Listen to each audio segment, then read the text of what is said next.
Živijo, tukaj Valentin. Danes je 22. april, dan, ki so ga razglasili za svetovni dan Zemlje. Torej, nekdo je prišel na idejo, da bi se en dan v letu končno spomnili na našo drago mati Zemljo, ki nam brezplačno podarja vse, kar potrebujemo za življenje. Mi, ljudje, ki smo najbolj neumna bitja na tem planetu, pa si potem te stvari med sabo zaračunavamo, lastimo, preprečujemo dostop do naravnih virov drugim ljudem in drugim živim bitjem in povzročamo pomanjkanje, trpljenje, vojne, bolečine.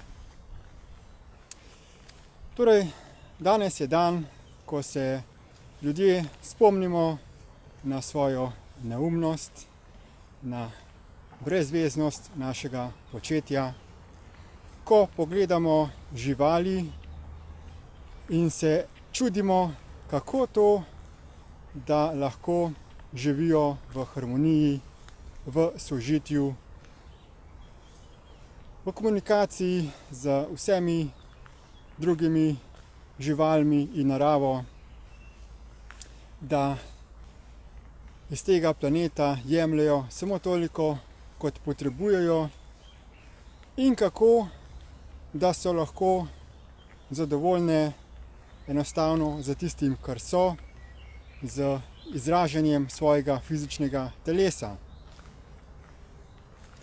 Ljudje pa kljub svoji inteligenci kar nekako ne moremo biti zadovoljni in si izmišljujemo nove in nove stvari, nove izume, v upanju, da nam bo to prineslo srečo v življenje. Potem pa tudi poskušamo ugotoviti, kako je Zemlja nastala, kakšna je zgodovina nastanka vesolja in človeka.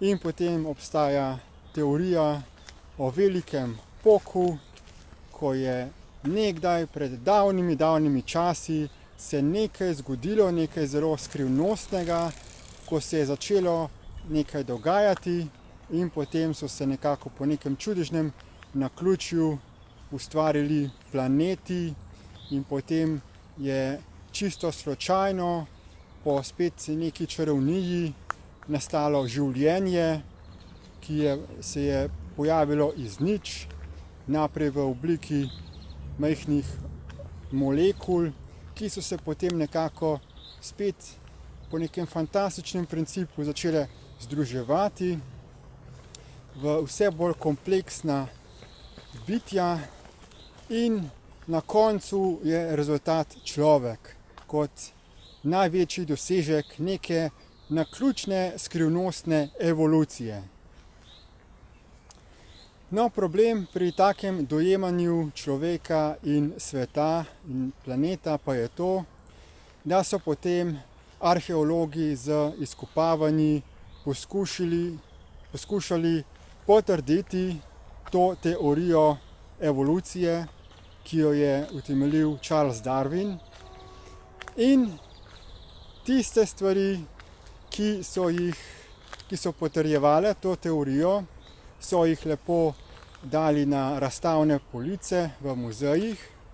Tiste stvari, ki pa niso šle skupaj v kontekst za to teorijo, pa so zaprli v neka tajna skladišča, da ne bi slučajno vplivala na to, da bi ljudje preveč bili začudeni, od kod neke nepojasnjene stvari na tem planetu.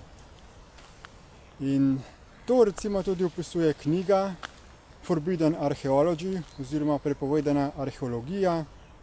In sedaj seveda so tudi taka odkritja pred nami, ki jih nikakor ni mogoče skriti, ker so tako velika. Recimo piramida Sonca v Bosni. Na začetku se je menilo, da je to nek hrib z pač mehko bolj pravilnimi pravokotnimi oblikami. Zdaj so pa začeli izkopavanje in so odkrili, da je v Bosni skoraj Slovencem pred nosom največja piramida na svetu.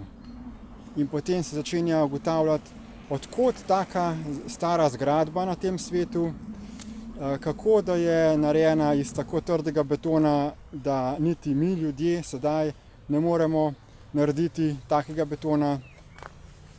In pa še številna druga odkritja so na tem svetu, ki popolnoma zavračajo neko teorijo evolucije. Skratka, lahko se vprašamo, ali morda zgodovina planeta Zemlje vendarle ni bila precej drugačna. No, in precej knjig je o tem napisanih. Sedaj pa prihajajo informacije na ta svet, ki najbolj natančno pojasnjujejo fantastično, resnično zgodovino stvarstva in našega planeta ter nas, ljudi oziroma človeške rase.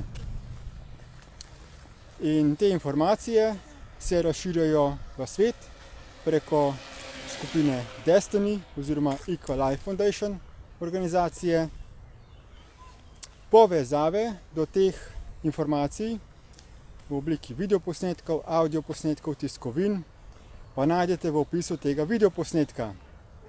Tako da si poglejte, če ste radovedni, kakšna je resnična zgodovina našega planeta.